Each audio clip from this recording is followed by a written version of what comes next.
Uh-oh. Just lost my notes.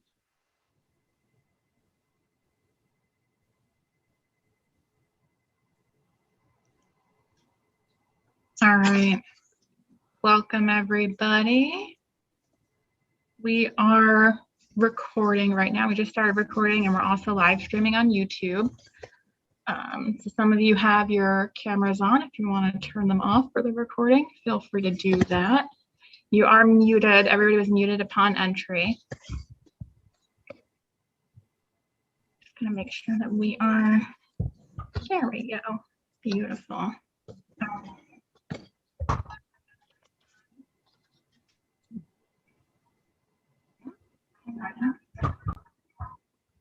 There we go. I'm hearing myself talk.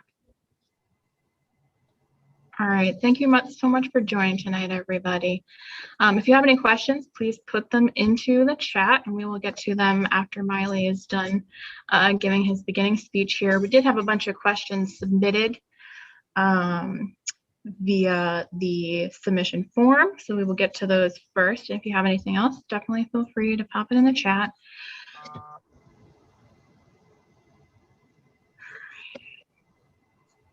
I'm also going to put a link to become a member. If you're not already a member, it'll be right there for you if you're interested in joining. If you're already a member, thank you so much. We very much so appreciate you.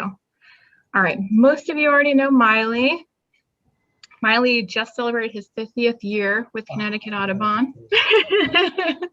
Sorry, I had to say it. But it's true. Everybody loves Miley. And so thankful to have him here tonight for this Ask Me Anything, because he truly does know more than, definitely more than me, more than most of us. So thank you for that. You might know him from trips that he's led or bird walks that he's facilitated, or seen him on the trails, working the sanctuaries, or really just everywhere that Connecticut Audubon is. So without further ado, let's let Miley take it away. Hey, thanks, Chris. And thank you, everybody, for showing up tonight. I mean, it's a beautiful night, a great night for a walk. I mean, I spent some time on the sanctuaries today. The weather is absolutely gorgeous. Also, birds are migrating everywhere. I had at least 23, 25 different species of birds today, just in a half an hour on one of our sanctuaries. So I hope everybody will try to get out and enjoy this really nice weather. Connecticut Audubon has been incredibly busy this last year, both before the pandemic and even now we're really busy. We've had a 3-4-fold increase in the number of people that have been on our sanctuaries. So we've been busy on our sanctuaries. We've been doing restoration work on nearly every sanctuary across the state. And that's over 3,000 acres of sanctuaries. All of our facilities have been busy doing restoration projects. And by restoration, I mean, we've been controlling invasives. We've been planting native trees and shrubs and protecting them from deer damage. We have several acres of pollinator meadows that we've installed literally across the state, everywhere from the coast up to Pomfret and Sherman. We're involved in the Pollinator Pathways project. I mean, we've been really busy. Also, our volunteer numbers have increased tremendously. I now have like 60 people that are helping maintain some of our sanctuaries here in Fairfield. Lots of volunteers doing lots of very interesting and fun work, getting outside, enjoying the outdoors, helping control some invasives and planting native plants. Lots of other things too, helping to restore some of our walkways and water control structures. What else? Our citizen science programs have been going crazy lately. We've had a tremendous year with Osprey Nation. I don't know if you remember, but we've been monitoring the osprey population in Connecticut for about 7 years now with the help of DEP.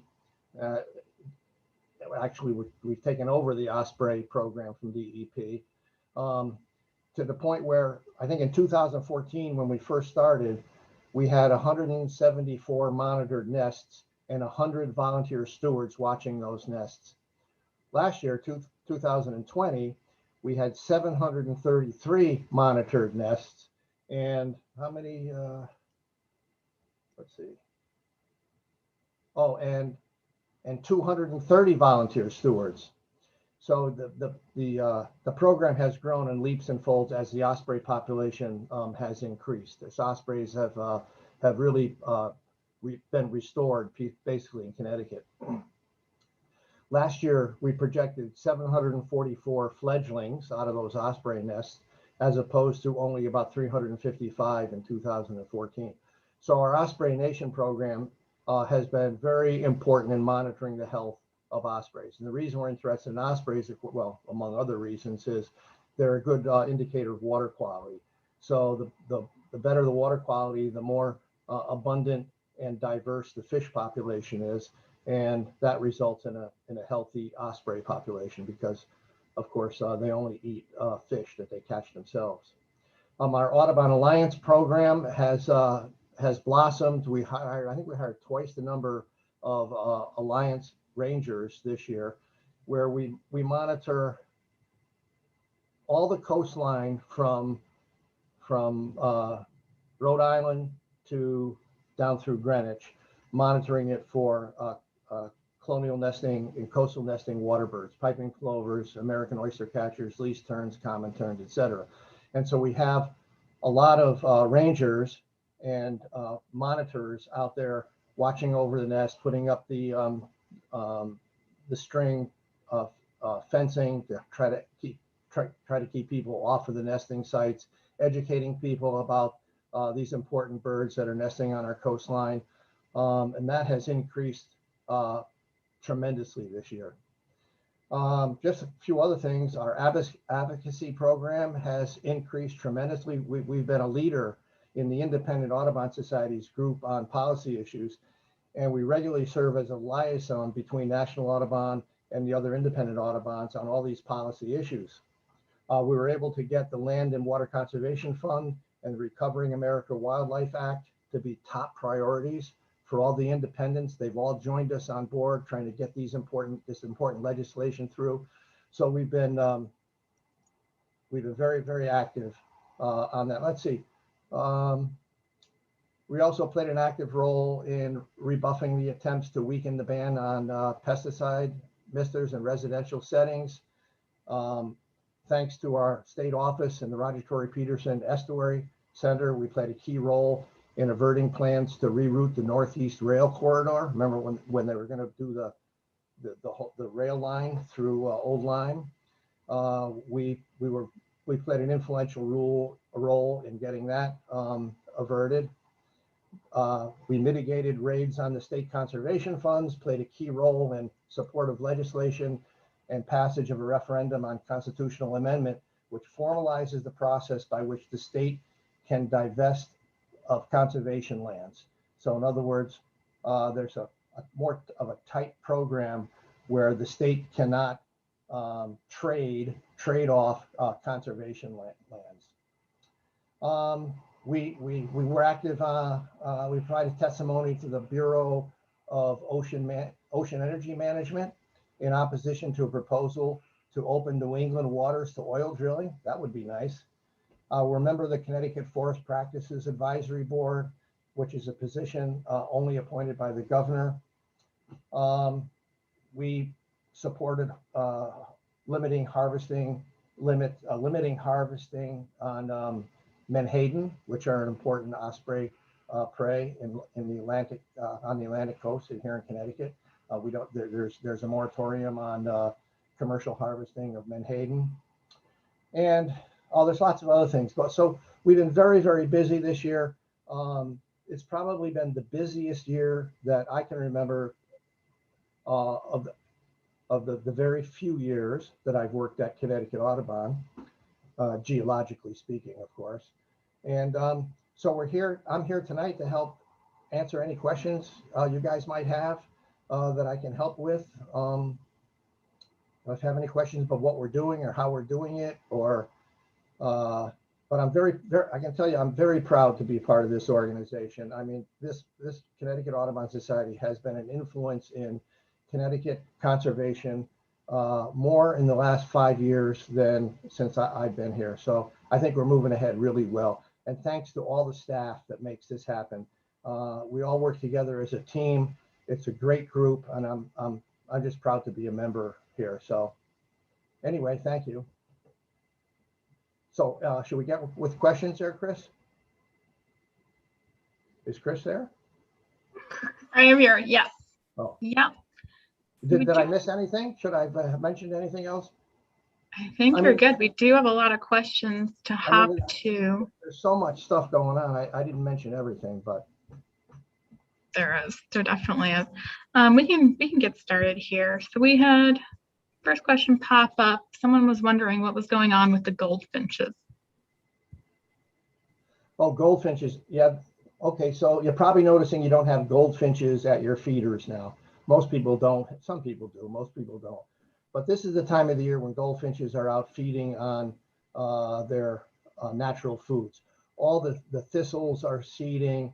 The foxtails are all seeding. The weeds are coming into seed now. And goldfinches are everywhere, really, except on bird feeders. And this will change as the natural food begins to dissipate. They'll be coming more to feeders. Also, goldfinches are very ephemeral. You know, flocks will show up and they'll stay for months and then they'll go, and then they'll come back. But I think right now is probably the worst time to see goldfinches at your feeders because there's so much natural food out there. But be patient; they will come back. That's right. We had a two-part, I think it's a two-part question. We have been visited daily by black vultures for the past 2 summers. The black vultures seem to be very aggressive to the feral cats that I feed. That was the question. I think it's a question. That's a great observation. And the fact that black vultures have increased in Connecticut now over the past 20, they've slowly been increasing for more than 20 or 30 years, but now they're not abundant. They're locally abundant, and they get becoming more habituated to people, which means they're getting more tolerant of people.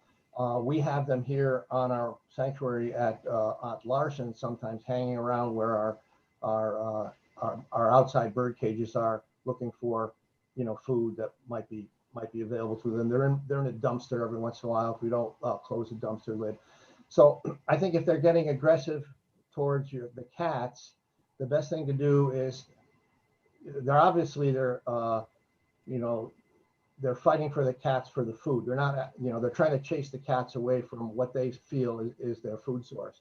So if you hide the food underneath a little wooden platform or something that the cats can get under, but the vultures can't see the food, I think that'll help ameliorate the vultures and the cats. The vultures aren't going to kill the cats, but they will chase them away and get aggressive if they think they're competing for the same food source. Oh, here's a good question. Why do seagulls like to live by the sea? Well, because if they lived by the bay, they'd be bagels. Oh, any other questions? Not after that. Okay. A question of what criteria is used for designating an area as a sanctuary? There's no formal criteria for designating an area as a sanctuary.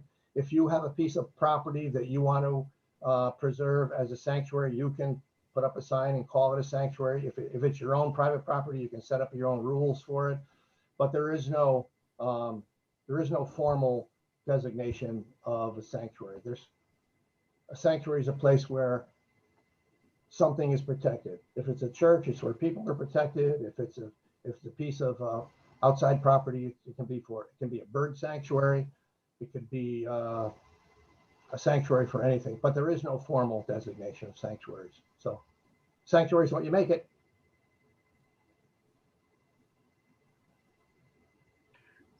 Okay. And a question about hummingbirds. Why do hummingbirds look like they are fighting, and why do they chase other hummingbirds away from the feeders? Oh, I have 2 hummingbird questions. Okay, so that's the one. They look like they're fighting because they are fighting. Hummingbirds are very protective of their nectar sources.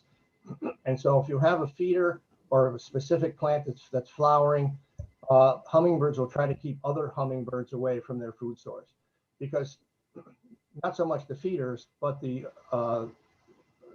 flowers only have a certain amount of nectar that they produce. And so if you can keep other hummingbirds away from your flower source, you're likely to get more nutrition, as much nutrition as you need. So it's in your best interest to keep other hummingbirds away from the food source. Of course, it doesn't make much sense with hummingbird feeders because there's like an unlimited supply of food source there, but it's just in their nature. They're very aggressive. They buzz each other, chase each other away. So at my house, I've got 5 hummingbird feeders in different places around the house. So there's always a feeder or two that hummingbirds can get to without the other one chasing them off. So, oh, here's another hummingbird question. Why do scientists think that hummingbirds hum? And the answer is because they can't remember the words. That's a good one. Okay, that's my last bad joke. Sorry. So maybe that's my last one. I got a couple more. This next question, for lawn areas being kept as meadows, what is the correct time of year to mow and how often? That's a great question, and we're going back and forth with that right now because we have multiple acres of meadows that we maintain as meadows. And some people think you should mow the meadows in the fall after the birds have nested. And the other view is mow them in the spring before the meadow grows up again. So I think DEP has a good solution to that. They take half of their meadows and they mow them in the fall and they mow the other half in the spring.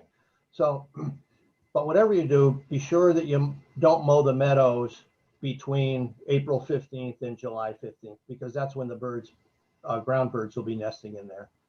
The sparrows and other songbirds that are nesting in the meadows. So I think this year we're going to let our meadows go through the winter because they're pretty thick with vegetation. It'll provide some kind of habitat for birds in the winter. There'll be some leftover weed seeds in there, provide some structure for birds. So I think this year we're going to leave our meadows and mow them very early in the spring before the new growth comes in, but we won't mow them between April 15th and July 15th when birds are nesting. Makes and sense. That's the story, and I'm sticking to it. So we have a question about eco-travel trips. How are eco-travel trips doing during the pandemic, especially trips to Africa? Well, most of our eco-travel trips were paused during the pandemic because you couldn't get people together. You couldn't get international travel, et cetera. But now, with the regulations in place, now our eco-travel trips are booming. We can't keep up with the number of people who are signing up for our eco-travel trips. So everybody's trying to get out. Everyone's trying to get whether they're weekend trips, day trips, or international trips. As I said, if you look at our parking lot at any of our nature sanctuaries here, we've got a 3 or 4-fold increase in the number of people who are trying to get out. So get out in some trips. Right now, the swallow migration on the Connecticut River is really blossoming. It's a great time. If you haven't seen all those swallows out there, that's a great thing. Also, the hawk migration is getting to be really, the hawks are coming through really, really well now. Lighthouse Point Park in Greenwich, there's another good spot to look for hawks.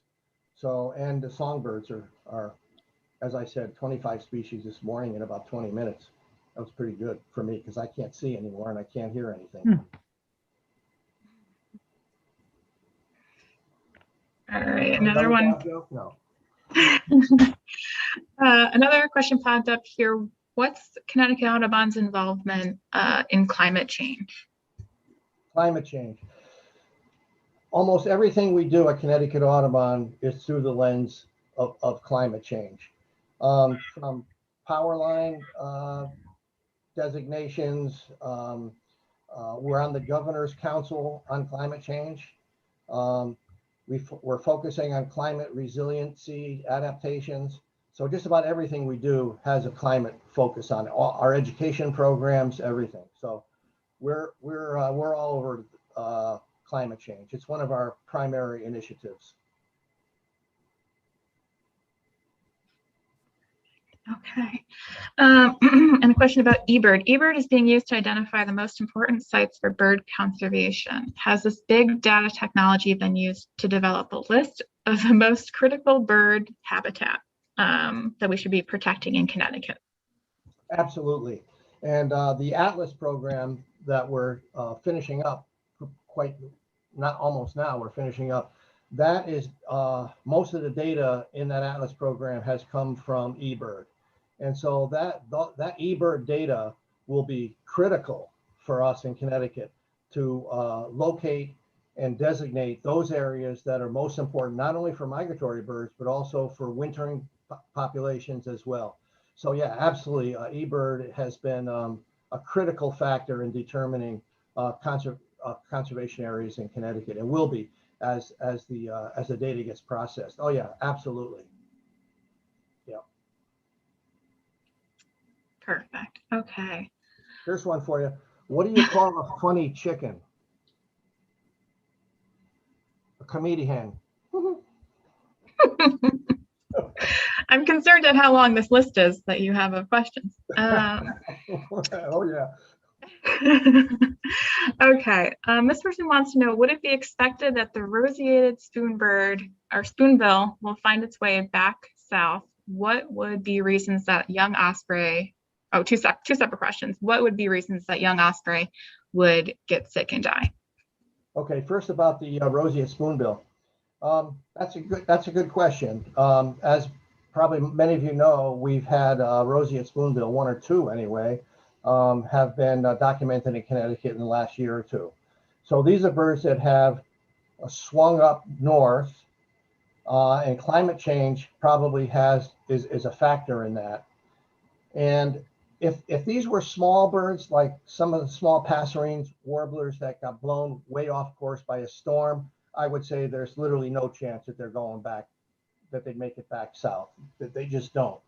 But a large water bird like a roseate spoonbill or some of the brown pelicans that have been seen here, and some of the other vagrants that have been seen in Canada, those large birds can get back south quite easily.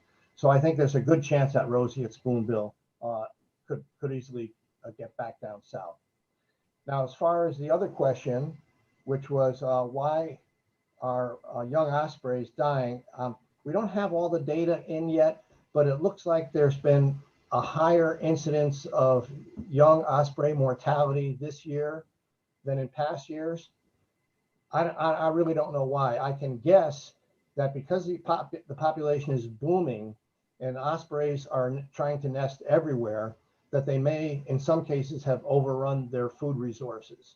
And a spat of bad weather, if ospreys are nesting in a spot where they can just barely find enough food to feed themselves and their young, and then we get a spat of bad weather, that the food source disappears, and the first ones to go are the youngest ospreys in the nest. So that may have something to do with it. That's the only thing I can suggest, is that the osprey population has been increasing so fast and so rapid that birds are nesting in places where they hadn't nested before. The food resource might not quite be there enough to fledge 3 or 4 young, instead only 1 or 2 young. So the young birds are not making it. We've had a few questions pop up in the chat in real time here. I'm just going to read a few of those. I just bought a seed hoop and I think it scared off the cardinals. How long will it take for them to come back? You just saw what? Just bought a seed hoop, I believe it says. Yes. And it scared off the cardinals. I still didn't understand what scared off the cardinal. If whoever asked the question wants to elaborate a little bit, you could pop it in the chat there.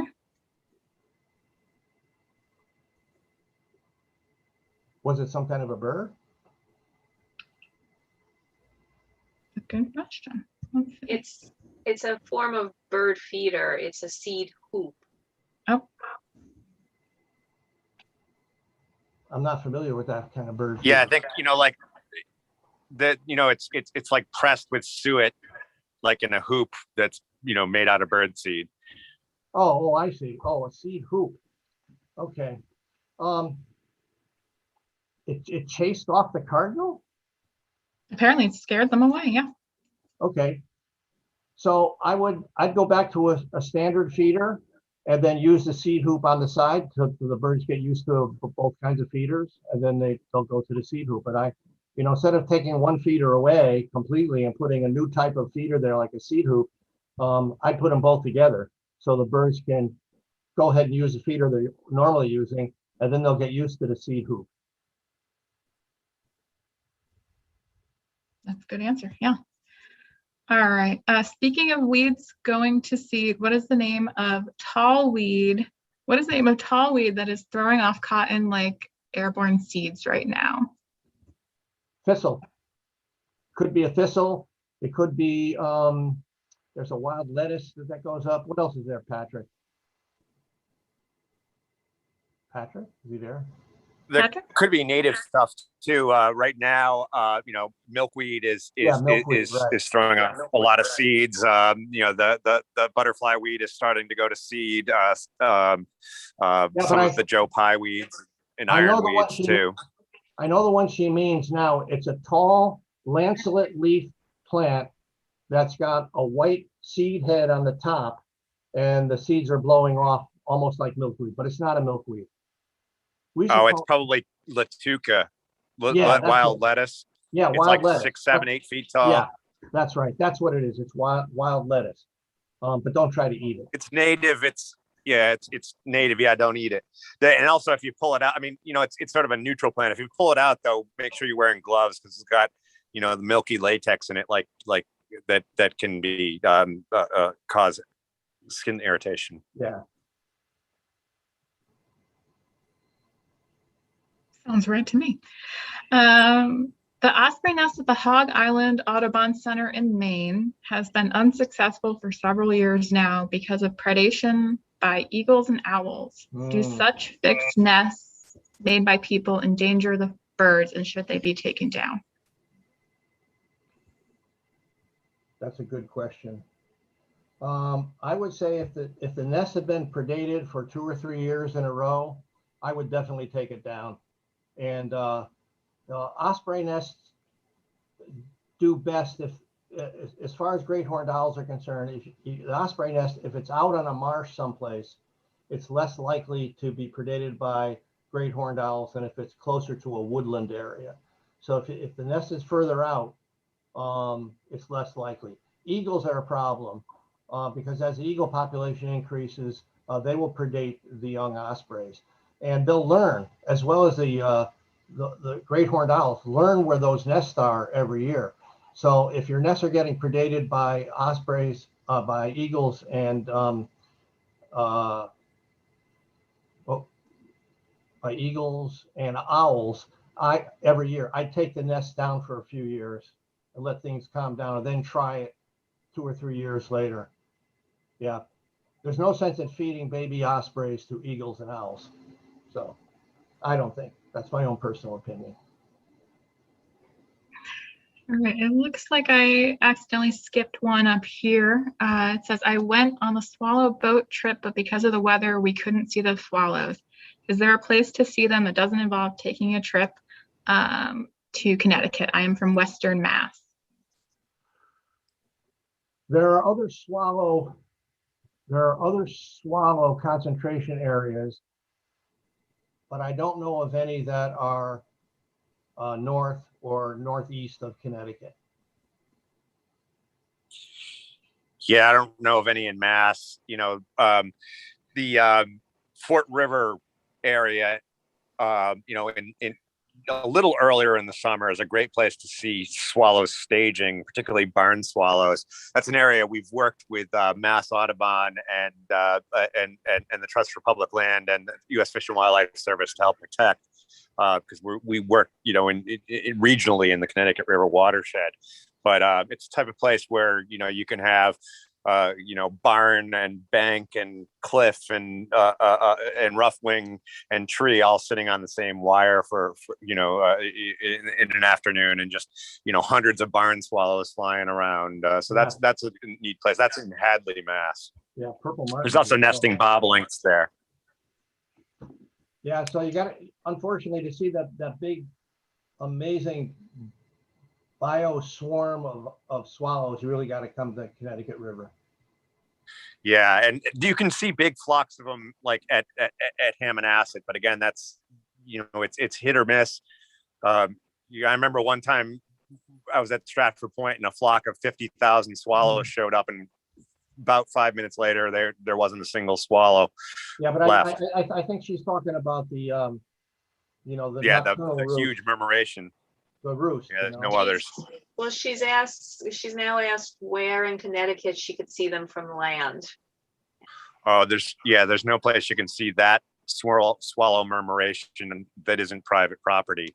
But Hammonasset is a place to reliably see big flocks. Yeah, but not the roosting swallow, the roosting swarm.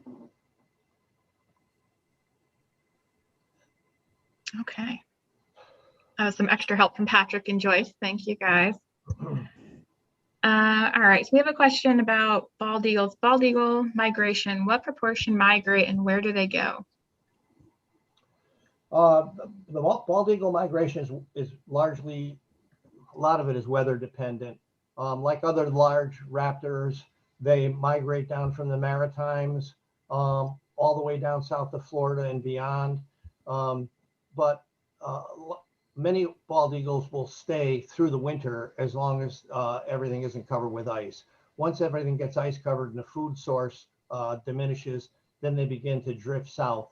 As you know, 100 or more will roost along the Connecticut River between Essex and Old Saybrook, or maybe from Gillette Castle down.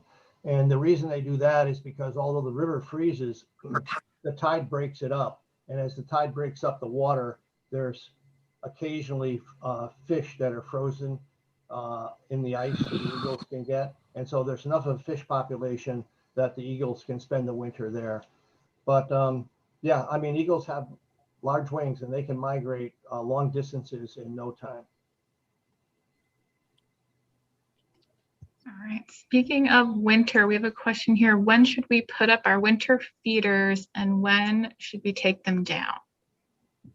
Okay, well, feeding birds is largely a, you know, it's a help to people. It doesn't really, I don't think it really helps birds that much. They don't depend, birds never depend on feeders for their sole source of food.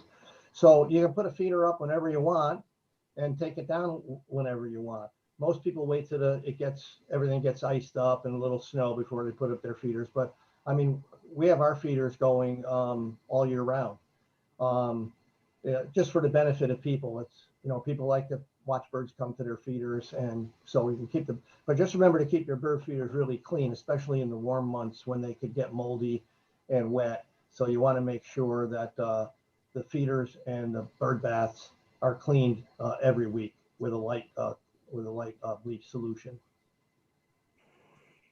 And I would definitely say that this is not a black or white issue. There's no like hard, right or wrong way to feed the birds. But, in certain, if you're living in Barkhamsted, it may be a completely different situation to living in New Haven. You can possibly have bears in New Haven, but if you live in a place like Barkhamsted or even Litchfield these days, you're going to have to deal with bears and keep that in mind in your feeding. Yeah, that's a good point that I didn't mention. Now that the bears seem to be omnipresent everywhere, including down on the coast. Yeah, if you're concerned about bears, and you should be, it's best to put up your feeder after around Christmas time and take it down by the end of March or so, when the bears are hibernating. There you go. We have a question about pesticide use. I'm just going to make sure that I have it accurate here from Heather. It says, I live above a landscaper. I see everything that goes in and out of this driveway. Clearly pesticide use is prevalent, Roundup, etc. Is there a chance of restoring or bringing bird species back? Okay, so we're very active in limiting the use of pesticides on the legislative front. We've been pushing for limiting pesticides everywhere. All of our pollinator meadows, we restrict or very much limit the use of pesticides wherever we can. It's a good thing.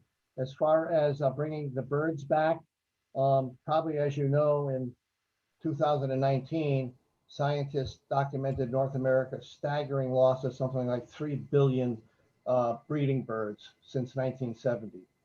So everybody can do things to help birds. There's I think Cornell or one of the groups advertises 7 simple steps to help birds.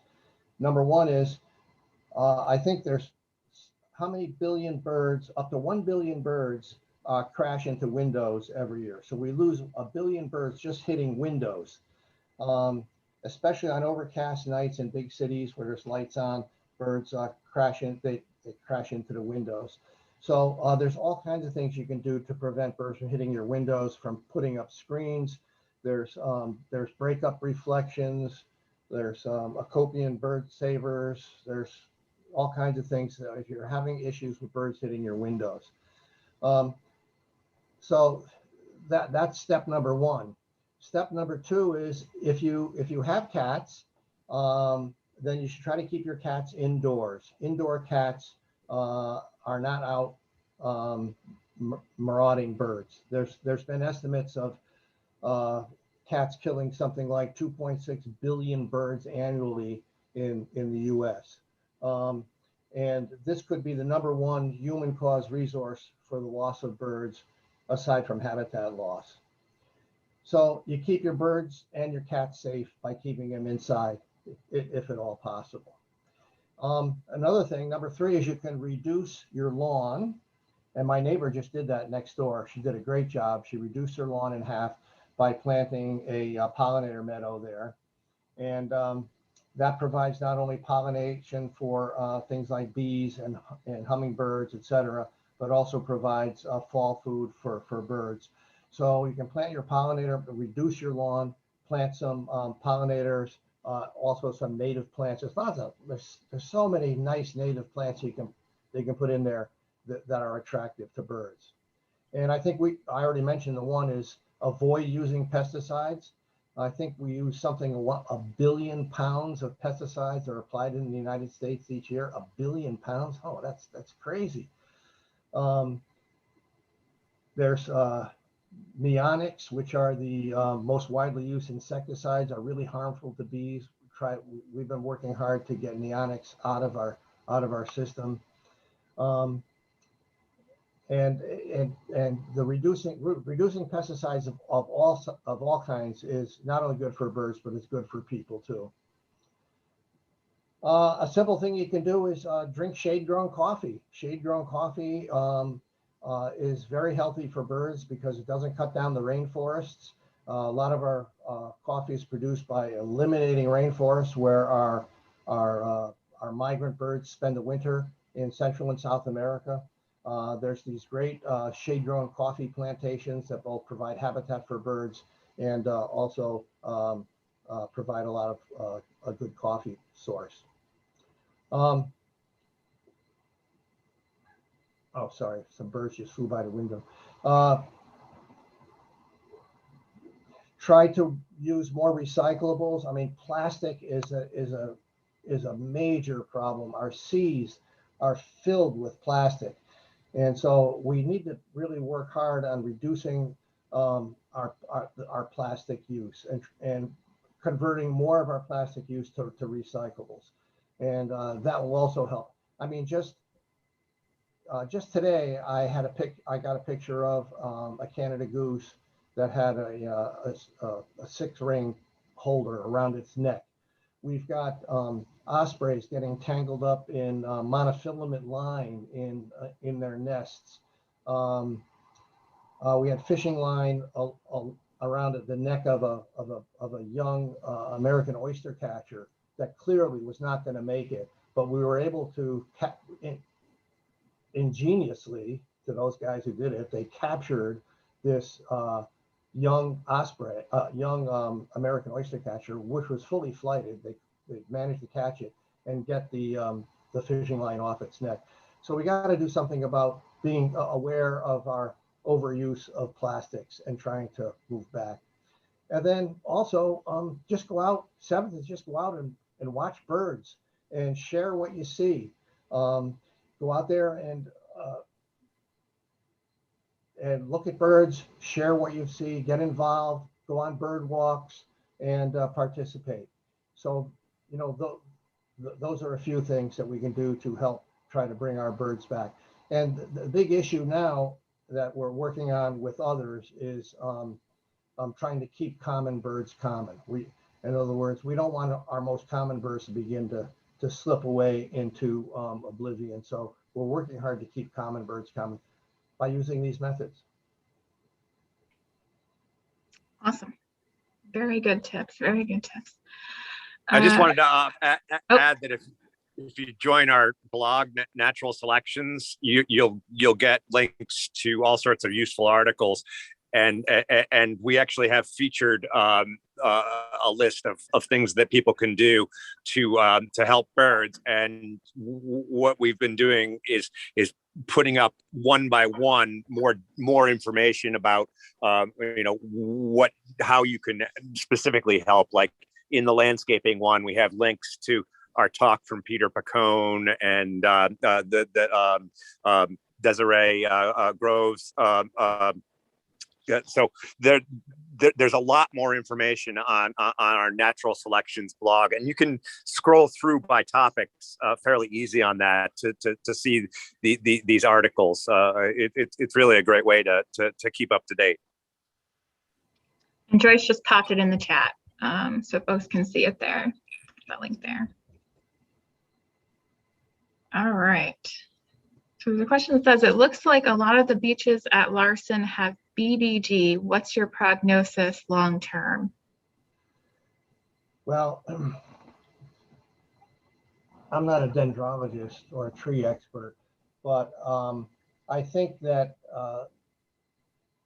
this will have a major negative effect on most of our beaches. But I think that it was not, I don't believe, Patrick may have a different view, but I don't think it's going to kill all our beaches. And I think that the stronger beaches will survive, and hopefully they'll develop a resistance to this leaf curl that's going on all our beaches now. I mean, it is very sad to see. Yeah, it's really terrifying how quickly a new pathogen like that can spread, or that pest pathogen kind of gets the line gets blurry, but this is both, I guess. It's a nematode that's causing it. And I remember last year seeing my first beach over at that huge Westchester County park. Anyway, I can't think of the name of it right now, and then now everywhere I'm seeing it. Seeing it all over the state, and beaches are very important to a variety of wildlife. In fact, there's there's a species of butterfly that only uses beech as its host plant. So the early hair streak, if beaches were to be really set back, that butterfly might go extinct. So I'm hoping that the stronger beaches will develop a resistance. The nematode will come and go, periodically. But I certainly hope it doesn't have the same effect that some of the other pathogens have had, like on American chestnut and our American white ash. So, but I mean, time will tell. Yep. It looks like I skipped over Dave's question. Sorry about that. Did the scientists finally decide what caused the bird die-off in the southern states this spring and summer? That would be a big fat no. They haven't. They don't know what caused that. Not yet, anyway. But fortunately, it seems to have diminished. So for a while, we were recommending people take their feeders down and their bird baths down, but now the regulatory agencies have said, you know, it's pretty much okay to put your feeders back up. Just make sure you keep them very clean and dry. Wash out your bird baths regularly. So, but we don't know. We just don't know what it was or what it is.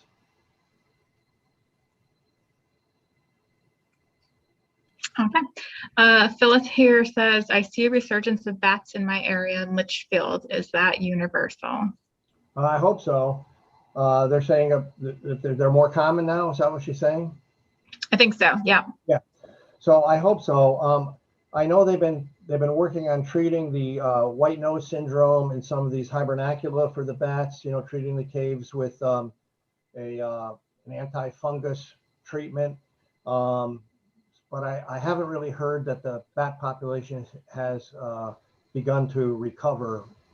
But I hope that's an indication that it has. I mean, I certainly have not seen many bats around here at all.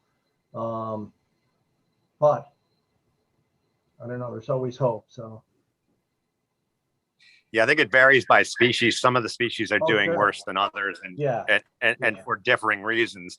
You know, like the northern long-eared bat, you know, is having trouble from habitat loss and the like. You know, and the Indiana bat and the little brown bat are really, you know, taking it on the chin from you know, the white nose syndrome. But one of the things we are doing, we're working with a wide variety of partners on renewable energy siting issues, particularly offshore winds. And bats are something. Bats, whales, birds are all things that we keep track of. You know, and keep track of the regulations to make sure that the wind energy is being sited and developed in the most ecologically sensitive area, and that is a big issue for bats. Yeah, I know bats get batted by the wind turbines, but I think still the larger issue is the white nose syndrome for some species anyway. So. Definitely. Oh, and you know, Miley was talking about the research on white nose syndrome. Connecticut really played a lead role in that.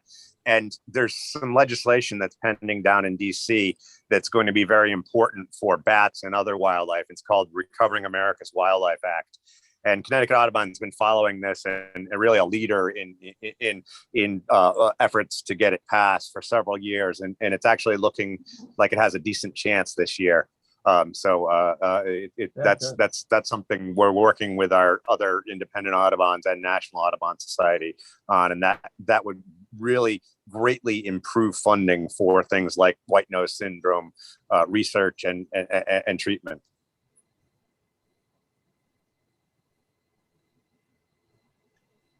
Okay. So a few more questions here. It looks like we have a little less than 10 minutes before 7. If you have any more questions, just pop them in the chat here. One that we did not get to is about a baby oyster catcher in Milford. What is the Milford Audubon doing to address what happened with the photographers that caused the death of the only baby oyster catcher this year in Milford?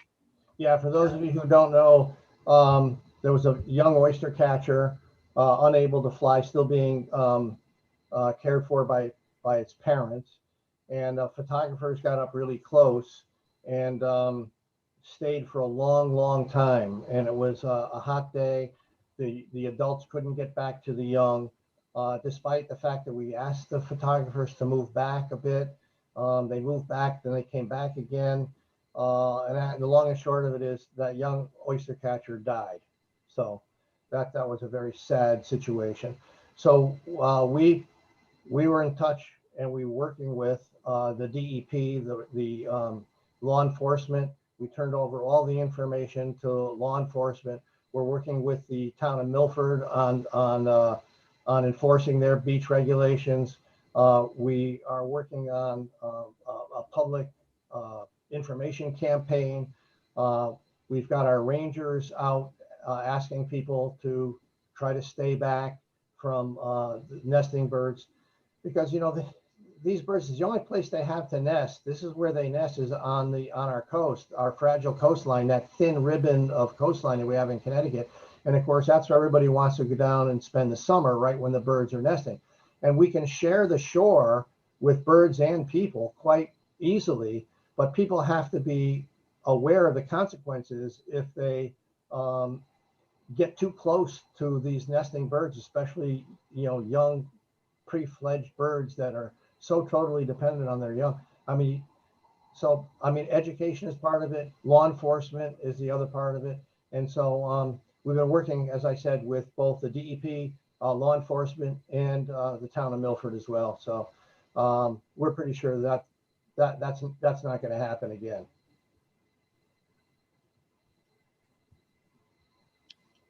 Perfect. Very sad to hear about, obviously. So it looks like this might be our final question here. And this person is asking, I think, what we are all interested in. How do we get more involved? Well, besides being a member of Connecticut Audubon, the best way you can get involved is participate a little bit. If you have some time, join one of our volunteer groups. And we have volunteers that do everything from help out on the sanctuaries. We have education volunteers. We have people who help us with our trips. Go out on the weekend on one of our field trips and volunteer for some sanctuary work or some education work, but get involved. If you're not already a member, join. You can certainly go to our website and see all that we have facilities all over the state. All of them welcome people to join, to come on our bird trips, to join some of our volunteer activities, help with our fundraisers, everything. So yeah, we'd love to have people get more involved. There's always something to do, and definitely can sign up for our email list. Check us out on social media. We're always posting on there, so stay up to date. All right, I think that is, I don't see any other questions in the chat, so I think I have one more. You got another one? Okay. Yeah. What bird is always depressed? You know the answer to this. What bird is always depressed? The blue jay. Sorry. I was going to say morning dove. Yeah, that's another good one. Oh, that's a good one. Morning, yeah. More than one answer. Or morning warbler. Awesome. Okay, and there's a link in the chat to join our newsletter as well. Sign up for the newsletter. All right, I think that's everything. Unless you have anything else left, Miley? Nope, that's it. Just get out, enjoy the outdoors. This is the best time of the year to get outside and enjoy the outdoors, whether you're a diehard bird watcher or just a participant. Boy, it's nice out there now and everything is moving. So get outside and enjoy it. It is. It's beautiful. All right. Thank you so much, everybody, for joining. Thank you for your questions. And if you're a member, thank you so much for being a member. If you're not, think about joining. It's a great time. Okay. So you want me to stay so you can beat me up later or what?